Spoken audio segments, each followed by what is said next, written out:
Okay, so that was over endeavoring. And the third thing was prajalpa. That's an important one. Can somebody tell me about prajalpa? Unnecessary talk, talking other talking about materialistic thing rather than talking about Krishna, bhakti, preaching. Okay. Uh, So, can somebody give me examples of prajalpa? What would you think is prajalpa? Let's say we are devotees and we are in a devotee association. What would be considered as prajalpa? Hare Krishna Prabhuji. Hare Krishna. Yeah, like talking basically unnecessary talk, like Mataji said, but also talking about others and talking about other devotees. Hmm. Something like isne ye kiya, usne wo kiya. You're kind of insulting the devotees, right? You know. Yeah, that's a very good point because unnecessary speech includes gossiping for sure, yes, but it also includes criticism. When we criticize somebody, we are widening to lower energy. But then we all are vibrating. Just say the atom vibrates, right? So we all are vibrating at a specific frequency. The moment we start engaging in prajalpa, which includes criticism of other devotees, even anybody for that matter, it's we suddenly go lower on our vibration frequency. And that brings fear and confusion in our heart, right? So it's empty speech. It doesn't have any purpose other than to agitate our mind, right? News cycle, for example. When I was growing up, we only had one news used to come at night at 8:30 on Doordarshan. That's all the news was. But today we have 24-hour cycle. So what are they doing? They have to create news unnecessarily, right? Just imagine that when they present news, right? Breaking news and whatnot, they're just repeating the same thing, but they present it in a very spicy way that it attracts people and it agitates people. So it breaks our concentration and it also breaks our heart when we go into that news cycles. Right? How much bad news can we handle in a day? So, right. So, yes, so that's also included in that. So that's criticism. Gossip is also right, as I was saying. So gossip is also mean, right? Uh, I'm trying to speak negative about somebody or I'm gossiping unnecessarily. If I'm gossiping about somebody else, I'm basically making others somebody else look bad. Uh, Bhaktisiddhanta Saraswati Thakur, he would say that if there were two devotees who were having some problem with each other, he would just make them sit in front of each other and he would tell them, you have to say three good things about each other, and then you can fight if you want to. And when they started saying good things about each other, they automatically went into a mode of goodness. So, yes, so gossip and this criticism, it has a very, very negative effect on our mind. Our tongue is like a rudder. So if you see a boat, it has a rudder in the back, right? So that boat can be.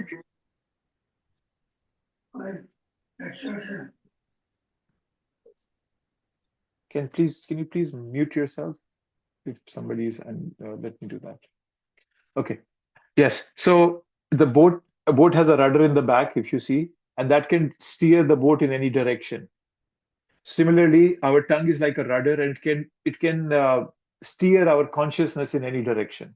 So we have to be properly aligned in our speech, right? And when we properly align ourselves in speech, our mind becomes peaceful, and it helps in deeper absorption in mantra, what we're meditating, and it consequently it improves our spiritual growth. It pushes us towards spiritual growth. Yes. So Prajalpa is a good one. What was after Prajalpa? Did we? So, Prabhuji, I have one more thing I was Yes. thinking, in the Yes, please. Prajalpa, that doesn't mean that we should keep silent. We should talk what is, that helps in our advancement to the bhakti. Yes, in the context of this verse, the six things we are being told are the negatives. Atyahara prayasascha prajalpo niyamagraha jansangha cha lolyam cha sadvir bhaktir vinashyati. Six things that destroy our bhakti. So in the next one you will see. So yes, you're right. But in the context of this verse itself, it's just talking about the negativities. But you're right. It doesn't mean silence. It means that we should speak positive and speak good things that are helpful in our bhakti. So yes, you're right. What comes after Prajalpa? We did one thing that had two meanings, right? Same word, but two meanings. What was that? Niyamagraha. Niyamagraha. So it's Niyam Agraha and Niyam Agraha. That was the two difference that we talked about, right? So one means just so Agraha means to neglect. So when we neglect rules and regulations, and Niyam Agraha means when we insist on rules and regulations without purpose. And both of them are problem. They both seem to be extremes, and they both are problem. We don't have to do that. Our goal is prema, like Krishna's love of Krishna, right? And what is the symptom of prema? The first symptom of prema is that always remember Krishna and never forget Krishna, right? So all rules and regulations have to be in tune with what helps us remember Krishna. That helps us understand the purpose of the rules and regulations. When we are just accepting rules for the sake of it, then they are not of much help. For example, no meat eating for health purposes. It's good, fine, but it's not helping us progress in bhakti. Right? And sometimes on the other extreme, when we refuse to follow rules and regulations, that's primarily coming from laziness. There is no reasoning behind it. For example, not washing our hands after eating. Right? And Prabhupada in the 17th chapter of Bhagavad Gita, verse number 5 and 6, Prabhupada talks in the purport that if fasting is done for any other purpose except for the pleasure of the Lord, it's demoniac. So doing something without understanding its purpose is also not appropriate. So yes, any unauthorized fasting or austerities. Sometimes people just try to be austere, but if that austerity is not helping you progress in bhakti, that austerity doesn't have much value. Austerities are meant for the pleasure of Krishna. So that connection should be there. Right? So yeah. So yes, that's niyamagraha, niyamagraha. Right? So, and sometimes we have to use our intelligence, what is right and what is wrong, right? I'll give you an example. Can we underline our books, Bhagavad Gita and Srimad Bhagavatam? Everybody tells us these books are like deities. So there are now different thoughts around that. Somebody says, oh, it's a deity, you cannot mark it. Somebody will say, oh, it's a deity, I'm decorating the deity by putting marks on it, right? So Krishna in Mahabharata, he said that nahi sarvatra vidhiyate. He said that nahi sarvatra vidhiyate means I cannot give you a rule and regulation for everything on the face of this earth. You have to learn to use your intelligence. That's the thing. In the early days when Prabhupada started ISKCON, some local Americans, they found a way by which they could burn the banana peel, and when they would smell that, it would get them high. It would work like a drug, like LSD or something. So once Prabhupada went to give a class to them, and they donated like a good amount of bananas, but only on the condition that we return them back the banana peels.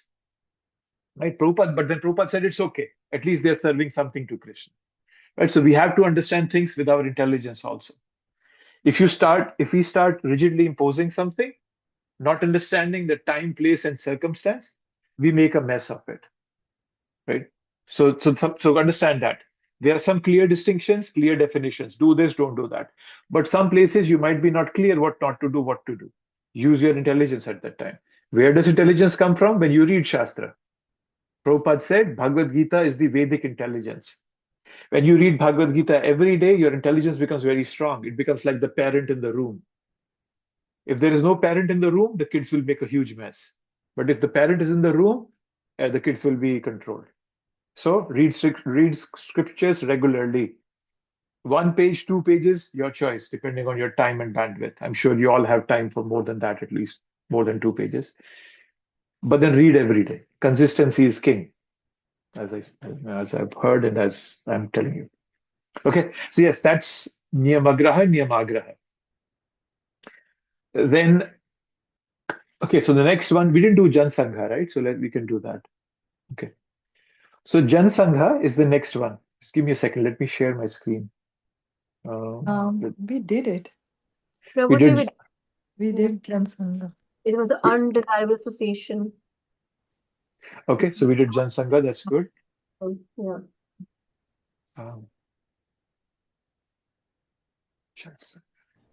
Let me. We didn't finish Janasanga. We did. We We started, were at the but I last one, think you Lolium. wanted to continue. We were at the last one, Lolium. Okay. Okay, we'll go through Jan Sangha also quickly, no problem. Right. So, but I'm just opening up. Where is Nectar of Instruction? I had it open somewhere.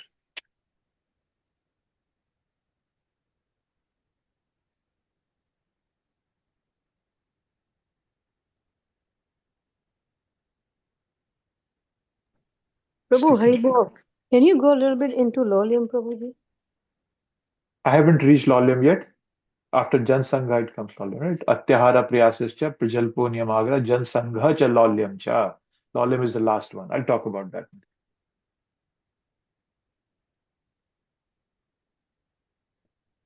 I'm just scrolling to come to the section where it's being discussed. Jan Sangha is okay. There's Jan Sangha. Okay, so I'll just share my screen. 1 second.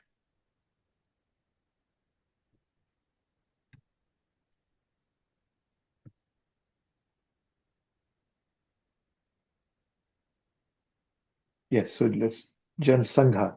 So yes, Jan Sangha refers to associating with persons not interested in Krishna consciousness. So that's a very clear-cut definition of what is Jan Sangha, right? So quality, as I think I might have highlighted this, the mode your heart will be in will be defined by what kind of people you're associating with, right? And so by attachment, association develops, right? So we get connected with some people and we become attached to them, and then it becomes an association. I'll give you an example. When I came to this country, I had no clue what American football was. But when I went to the university, nearly every single person I met or befriended, they all were in American football. So what did I do? I learned American football. I learned all the details, okay, quarterback, front back, whatever it may be, all of those. And then I learned of the people who were famous in there, and then what teams are there and so forth. So I got interested in that because of my association. So understand it that way. So the moment you hang out with the wrong kind of people, you will not even realize that you will pick up the traits that those people are offering you. It's negative trait, and you'll not even realize it. So you have to be very cautious in whom we associate with. In a broader sense, Prabhupada is giving us a definition: worldly minded people. Okay. Right? Understand that physical proximity is not association. Okay. So, but then when that physical proximity leads to attachment and involvement with the other person, then it becomes a problem. Huh?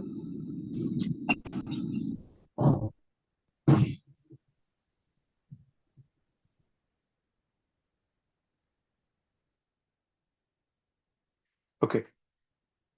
Yes. So when Prabhupada started this movement, he gave his initiation to the first disciples in 1966. The devotees didn't know about these rules and regulations. They didn't know these rules and regulations. So when they came out of their initiation, they had a notice handwritten by Prabhupada, and it had all these details. I think I have a picture of it. Probably I can show you.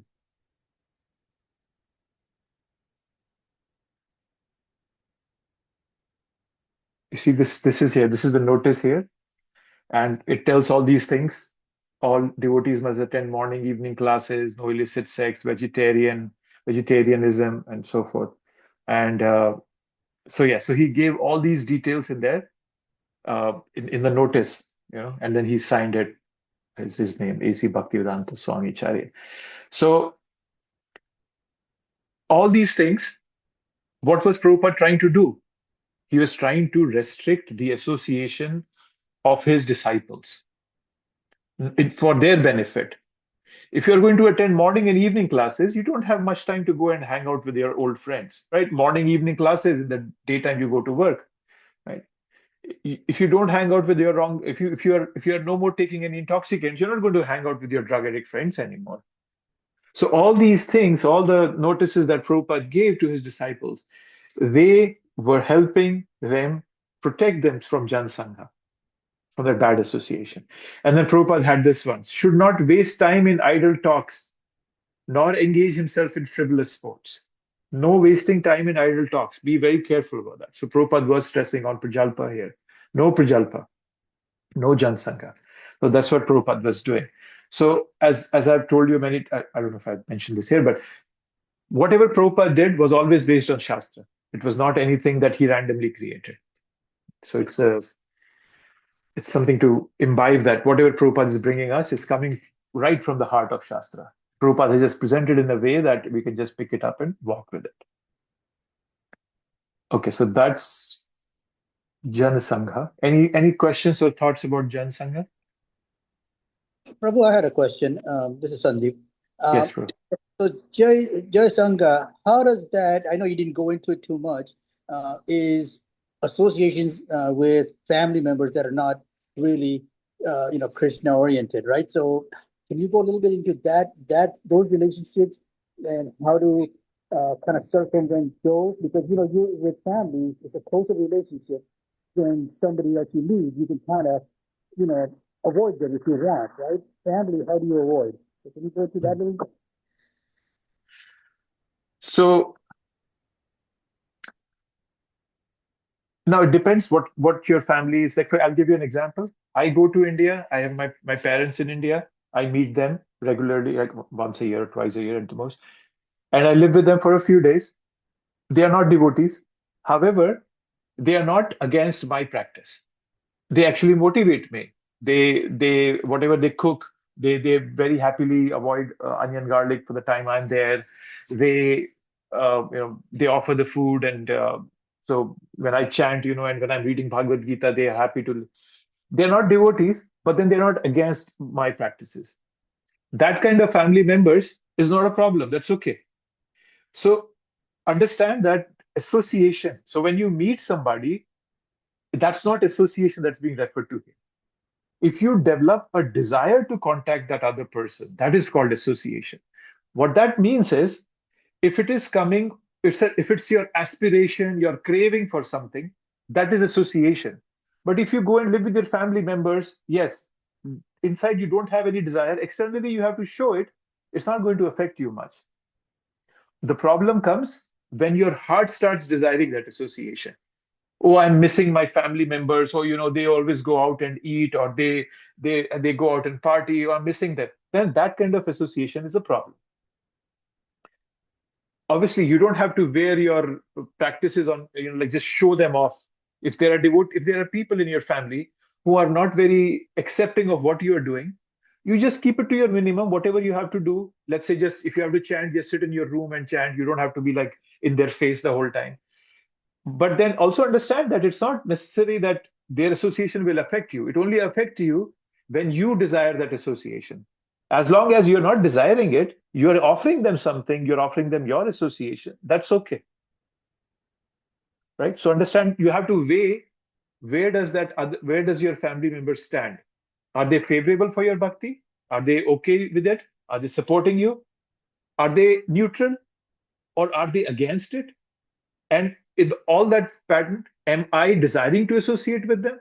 You have to question those things. And that will give you a clarity whether whether your family member, you should invest more time or effort, or you should hang out with them or not. Or if you have to compulsory hang out with them, can you find ways by which, you don't have to unnecessarily get into a prajalpa or unnecessary, things that will disturb you. You can figure out ways for that, Prabhu. Was that helpful, Prabhu? Yes, Prabhuji, it was very helpful. That's where I was kind of looking for the clarification on that. So you did a wonderful job. Thank you. Hare Krishna, Prabhu. Thank you. Hare Krishna. Really, just one question relating to that. That is true that, in your own mind, you can be like detached and things like that, right? But sometimes it may not be possible because there's always like a society pressure, where you have to do certain things. If you don't do it, basically you don't fit in. So, so if somebody is really, really serious about it, right? does one have to like really try and fit in? Because, and then if you don't fit in, then it's like you are kind of going against your whole family and friends and all of that, right? So, because to me it always feels like, if you're really serious on this, then probably you should not try to fit in. Uh, what do you mean by fitting in? Can you please elaborate a bit on that? Like for example, you are some of your family members, right? They want to go and eat outside somewhere, right? Where they also Mhm. serve meat, for example, and Mm. it's not, and then yeah, as a devotee, you should not go there, right? Because you don't know who touched that food and all of that. But you have to do it sometime, if it's like somebody's engagement ceremony or something, Mm. and so sometimes it's very hard to avoid, as I'm trying to say. So in Yeah. coming to Prabhuji's point, right? In those cases, right? Should you just take the highway, or you should like try to, Well, because yeah. don't make it very black and white, Prabhu. I'll suggest you that. I'll again, I can give you my examples, not that I'm very elevated or anything, but my brother, I have an elder brother, he lives in North Carolina, he has his family. He's not a devotee, and actually, he doesn't appreciate ISKCON very much. What I do, I don't talk to him at all about bhakti, ISKCON, nothing. I go to his house, I'm staying with him, I just chant in my room, and then I come out, and then the whole day I hang out with him, I talk to him. And he but then he at least is okay with my eating habit. So I go out, I for example, it was my nephew's graduation ceremony, and he invited me, and I wanted him to feel happy that, oh, my brother came, my brother's family came. I cannot be very strict. Oh no, you're not practicing bhakti, so I won't hang out with you. That will hurt them. That will push them away from bhakti. So you are not just thinking about yourself, you have to think about others also, right? So yes. So for example, one thing is that your family members might not have anybody, no devotee to associate with. You are the only source that they have to connect to Krishna. So will you not give them that option, even if it's a bit uncomfortable for you? Don't devotees do that? They go out of the way to serve others. But then you have to be cautious that your going out of the way should not be so much that just completely pushes you out of the way. That's what I'm saying. So you have to, it's not black and white, right? So you have to find ways to integrate bhakti into your family life, into your family. Might be you can just show them by your example, like by the peace that you are getting from your bhakti, that peace, that discipline, that joy, you let them see that bhakti is bringing you such peace and discipline, and that might attract them to come to bhakti, right? And don't judge them. They should not feel judged. If they feel judged, they're not going to like you at all. So taking the highway, I wouldn't recommend that. But then again, I would suggest you to use your own intelligence. But then understand that as a devotee, our heart should be compassionate towards other people. That how can we give bhakti to them? Not impose it on them, but give it to them in a way that they are ready to accept it. For example, when I go see my brother, I always cook some sweets for him. I make rasgullas for him, and I offer it to my deities, and I take it to him, and I give it to him. He loves those sweets that I cook for him, right? So that's the only thing I can do, and I pray to Krishna. Krishna, this is what maximum I can do with him. I know he's not very favorable. This is the only thing I can do, and I just do that. But if I completely cut away from him, then there's no way I can even give him prasadam. So you have to learn to balance that. Don't be so rigid that the whole world can go to hell and my bhakti is most important. Don't think it that way. I'll give you another example, Prabhu. I know that I'm just taking too much on this. When I started my bhakti way back in like 2010, 11, somewhere, it was probably 2014. I went to India. I was traveling to India. It was Gaur Purnima. I was fasting. It's fasting. We fast on Gaur Purnima. Gaur Purnima is also celebrated in India. There was some other festival. My mother was celebrating it, and she cooked some things that I love. And she made puri and chole and whatnot. She cooked some very nice dishes which I like. And because she loves her son, right? So she cooked them for me. But I was very arrogant. I said, "Oh, I'm not going to eat. I'll only go and eat Ekadashi Prasadam. I'll go to the temple. I have fasted the whole day." And I was proud of it. But later on, when I came back from India, I was telling my mentors about it, and they said, if I was in your place, I would have eaten your mother's food. Because your mother, she brought you up. How can you ignore your own mother? Mahaprabhu didn't Mahaprabhu just went from Maya, from where he was living, and to Jagannath Puri just because his mother told him to not go far away. Who am I? So learn to balance these things without hurting others, without hurting your family members. Yes, some family members might be completely off. They might be constantly poking you. Those you can ignore. But some devotees, some family members are genuinely in love with you. They love you. You might be your brothers, sisters, parents. If you completely shut them out of your lives, they're probably going to feel hurt, and they will be completely antagonistic to bhakti in their life. So look at it from that perspective also, bro. Thank you, Hope Prabhuji. that's Such an awesome explanation. Thank you so much, Prabhuji. Yeah, you're welcome. So bhakti is about using your intelligence, as I said, and intelligence comes from reading Shastras every single day, whatever you can. There is an app called what's that? Be a Sage page by page. You can look up that app. It gives you, it's a fun app. It gives you details of for every single Prabhupada book. If you want to finish, how many pages you have to read every day to finish in a defined period of time. Let's say Bhagavatam. If you want to read the whole Bhagavatam in a year, read 40 pages every day. If you want to finish the whole Bhagavatam in 5 years, read 8 pages every day. So it gives you those details to break down Prabhupada's books in number of pages. Just makes it very easy for you. So download that app and read Prabhupada's books regularly. Okay. So that was Jan Sangha. We had a good discussion. Great. Now we come to Lolyam. Okay. So let's see, where was Lolyam in this? Let me see. Let's see. Desire to, here I'm reading this part. Desire to expand the mind by perfecting mystic yoga, merging in the existence of Brahman, or attaining whimsical material prosperity are all included within the so-called category of Lolya. All attempts to acquire such material benefits or so-called spiritual advancement are impediments on the path of Krishna consciousness. So the word Lolya means intense desire. Okay. Sustained desires, intense and very sustained desires, which can take you away from Krishna. Right? Atyahar means possessing too much, things too much. Okay. Lolyam means excessive desire. So there's a difference. They might seem similar, but there's a difference. Lolyam is coming from your heart, extreme intense desire to have something. Okay.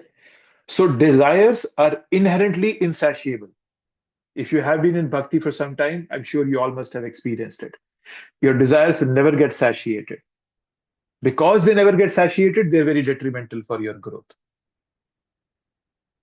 Always keep the first priority the first priority. Bhakti is the first priority.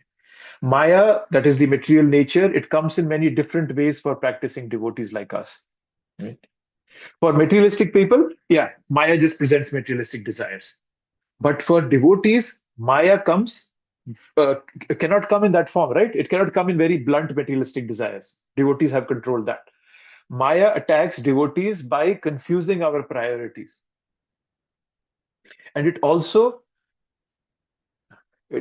diminishes the value of the priorities that we have set for ourselves.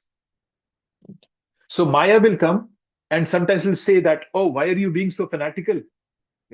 Why do you have to wake up at 4 in the morning every day and chant your 16 rounds, read Bhagavatam, hear classes, or take a break someday, sleep till 8 o'clock? You are doing so much. You're extraordinary. That's the way Maya will come and fool me, right? And when we listen to Maya, Krishna falls down on our priority list. As Krishna goes down on your priority list, your material tastes go up. I recently experienced that firsthand. For the past month or so, my chanting was not very good. I knew that it's not going well. For whatever reason, my mind was somewhere else. My work was a bit strenuous or whatever it may be. One day, I was sitting in the temple. It was a weekend Sunday. And I noticed my mind was finding faults in every single devotee I was looking at. And I got so frustrated with that. And I was introspecting, why is it happening? And I could trace it back that because my chanting was not good. Because my chanting had gone down, suddenly all those materialistic propensities went up. I know I have those propensities. That is a big another time in my heart. I find faults in others. But it was suddenly popped up like a demon, and it was showing me like 1,000 heads, and again I'm out of control. Because suddenly Krishna, I have deprioritized him. And from the next day, I tried my best to improve my chanting. So we have to be very cautious. You have to always be introspective and always be cautious of if any of those materialistic propensities have suddenly grown extensively in your garden, in your heart garden, like weeds. Be very careful, right? And Krishna says in the fourth chapter of Bhagavad Gita, Ye yatha mam prapadyante tam tatheva bhajapiham. Right? So if you don't want higher taste, if you don't want bhakti, lower taste will become attractive. And then Maya comes on top. We forget Krishna, right? So first priority is to keep the first priority the first priority. I have to understand that my first priority is devotional service. This lolium, these desires, excessive desires, they happen very, very softly in your heart, very subtly. So be very cautious. If you know what happens, sometimes, pilots, I was reading this survey somewhere, or there was this interview of a pilot that he was saying. So he said that if I fly from California and I'm taking the aircraft up in the air, 30,000 feet above the earth, and if I let my aeroplane divert by 3 degrees, just 3 degrees, how much is 3 degrees? It's minuscule, nothing, insignificant. He says, if I let that happen, instead of landing in New York, I land in Washington, D.C. It might seem very subtle, just 3 degrees difference in your angle of your aircraft. But what does it do? Instead of New York, you'll reach Los Angeles. So as soon as that course deviation happens, they correct it. So that's why the job of a pilot is very tough. The plane is keep continuously going off track, and they keep bringing it back on track. Similarly, our bhakti will constantly be going off track, but you have to keep bringing it back. Balance doesn't mean that you will be 24/7 at the same place. Balance means that you will know that I have to bring it back again and again. So lolium is one of the biggest detractors. It will push you off your path. Right? And it's not hopeless. Don't think it's hopeless. Oh, I have to keep on bringing it back. Oh my God, bhakti is hopeless. No end to it. No, it's not that way. When you continue doing regulative sadhana, Krishna starts intervening in your life and he takes control. And when you have come to a significant level, then Krishna tells Maya, okay, he's my devotee now. You don't interfere in this person's life. Then your life is fully Krishna conscious. Any thoughts or comments about lolium? All clear? Prabhu, I have a question. Yes. Like, I thought we finished that last time. Text 2. It's late for, but I was just wondering, are we repeating again text 2 or text 3 are we doing today? We didn't do lolium last week. Okay. Yeah, we're not repeating it. We didn't do lolium last week. I think we did Jansangha, but not lolium. I don't remember, but I think, yeah, lolium for sure we didn't do. Okay. Yeah, no problem. I don't remember so much, but it's good to go over again. Yeah. Sure. Okay. So Prabhuji, for the lollia that you were mentioning, so that is for the extreme desire towards the material world, right? The worldly things. Yes. But if the same desire, if it is to get the more close to like bhakti or to Krishna, so that is still will be okay, right? Yes, that's right. In the there's a verse in the Chaitanya Charitamrita. It says, "Bhakti rasa bhavita mati kriyate kuto api na labhyate tatra lolyam api mulyam eklam janam koti sukriti nasa labhyate." You say, so what Mahaprabhu is saying, that you should have intense desire, intense greed for bhakti, and then nobody can stop you. So yes, that lolyam has to be moved to.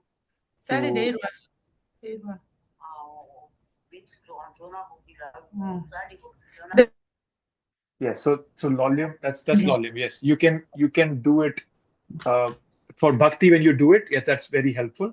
But for when you the same thing, if you do it for material life, it becomes very detrimental.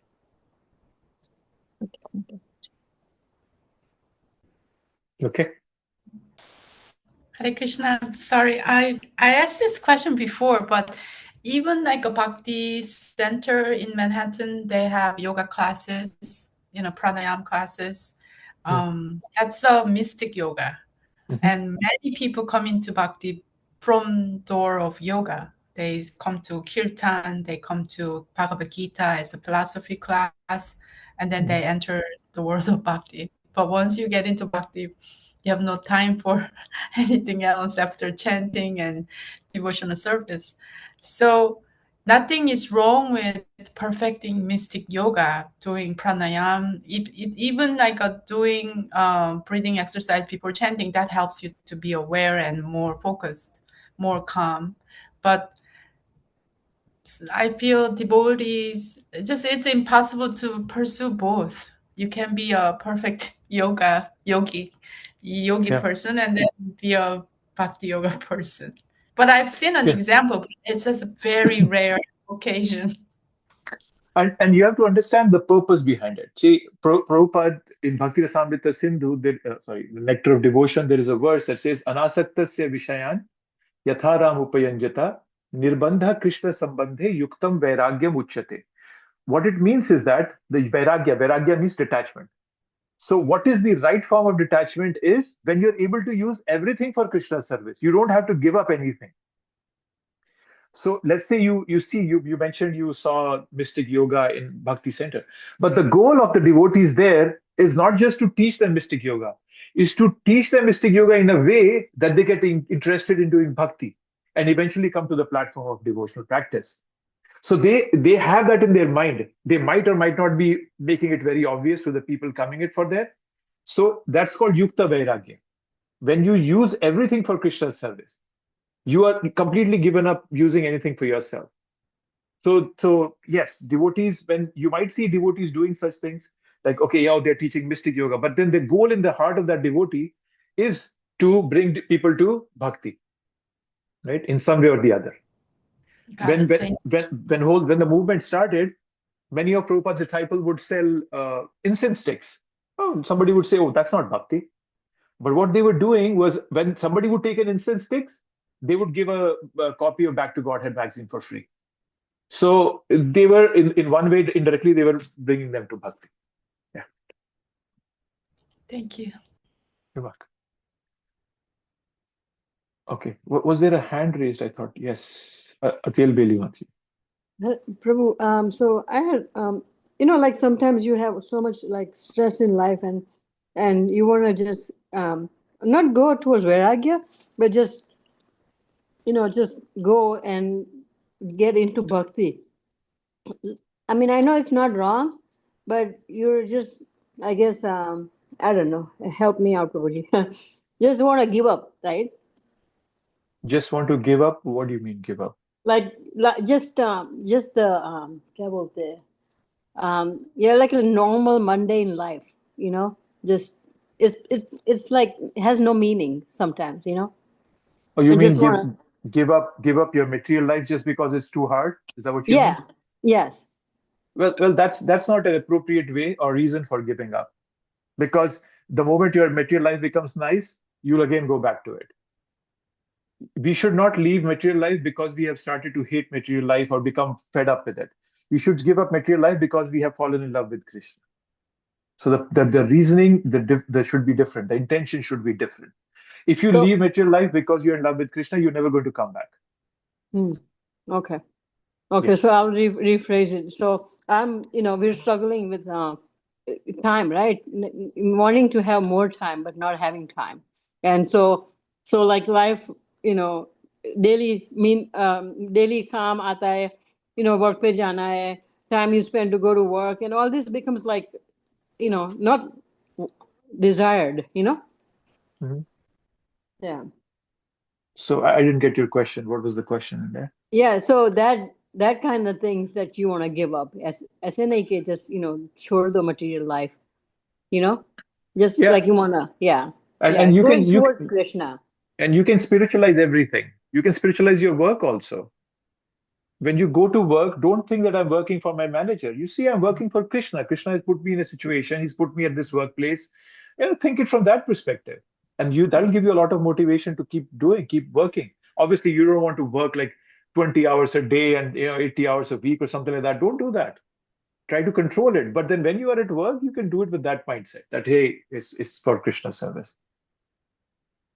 Yeah. Yeah. Well, the way Prabhuji somebody explained this to me was that, if you want to get away from material things, uh, and that's why you want Krishna, that's probably not the right approach, because you don't want Krishna actually. You just want to get away from material things. So that's how Yeah. somebody explained to me Yeah, somewhere. that's correct. That's correct. Yeah. We should not, as I said, we should not leave material world just because we are getting fed up of it. Leave it because you're falling in love with Krishna. Yeah. Okay. So then the last part of this second verse was, oh yeah, here it is. Okay. So Prabhupada gives, what are the advantages of avoiding all these things? Prabhupada gives this so where's that? So he highlights this in the purport. Right, says economic problems can be solved. All the modern problems of the modern politics will be solved. It will create an ideal society, and then all the enmity will cease between different living entities, men and animals, capitalists, communists, and so forth. So Prabhupada gives a lot of benefits there. So I've listed all this here. So uh, how does it do?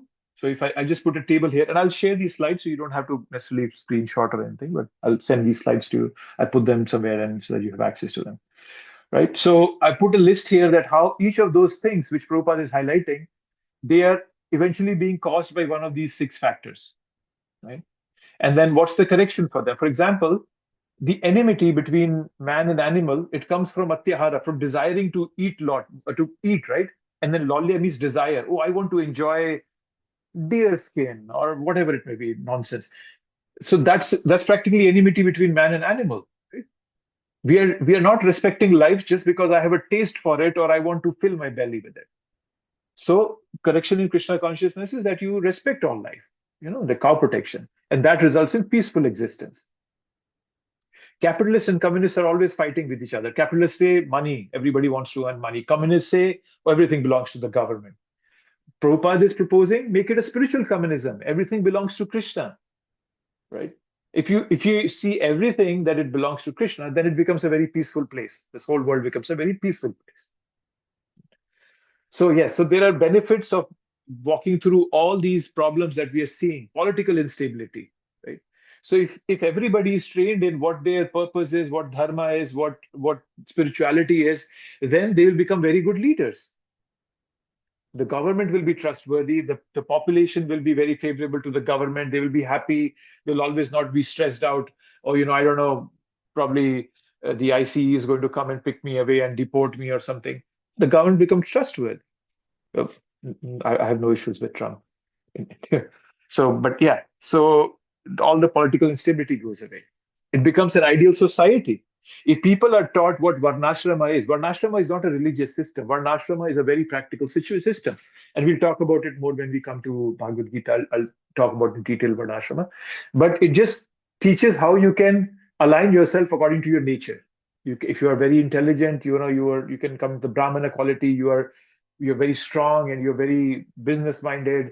So you can have, let's say, Kshatriya or Vaishya. So you can have ideal society by following Krishna consciousness. Right? So it will lead to spiritual awakening. People will become more spiritually, like for example, when COVID happened, people became very spiritually aligned. Why? Because suddenly many of these factors, these faults, right? Atyahara, Prayasya, Prajalpa, all those things came down significantly. People are not just going out I'm just going to go to this restaurant tomorrow, this restaurant, they sell this meat and I'm going to eat that. All that was controlled because of COVID. So suddenly people were feeling much more calm and peaceful. A lot of people turned to spiritual knowledge during that time. Right? So yes, a lot of things Prabhupada is highlighting how they can be changed. Right? And there was this example that Prabhupada gives here. That's why I have $100 bill there. How to do it intelligently. Let's say you find $100 bill on the street, right? So this is teaching how economic problems can be solved. So if somebody finds $100 bill, one option is that you can pick it up and put it in your pocket. So that's completely being a dishonest person. Another person may see the money and you just leave it there. That is somebody else's property, right? Okay, the person is not stealing it, but then he's not using it for his own purpose, but then he's unaware of the proper purpose of it. But then a third person picks it up, finds the man who lost it, and delivers it to him. So that's the appropriate one. The man is not stealing it, he's not spending it, nor is he neglecting it. He's using it in the right purpose. So that's being honest and wise, Prabhupada is saying. So just being honest is not great. You have to be honest and wise. So that's how all the economic problems can be solved. We know that this is not meant for me, something I see. Okay, fine. I don't just become detached as, oh, I don't care about it. No. They find out what's the right purpose, and then you can offer that thing to somebody who is, it's meant for me. That's what Krishna consciousness is. That's why Prabhupada came to United States. He could have sat in Vrindavan and left his body in Vrindavan and gone back home, back to Godhead. But no, he knew that this knowledge is not just for Indians. It's for everybody in the world. So that's the right way of using knowledge, right way of helping to this world, being honest and being wise. So that's what Prabhupada did. Okay.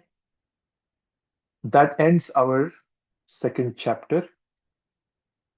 Anything before we kick on to the third one? No? Okay. So what I'll do is I'll stop the recording and I'll start fresh for third verse. Let me do that.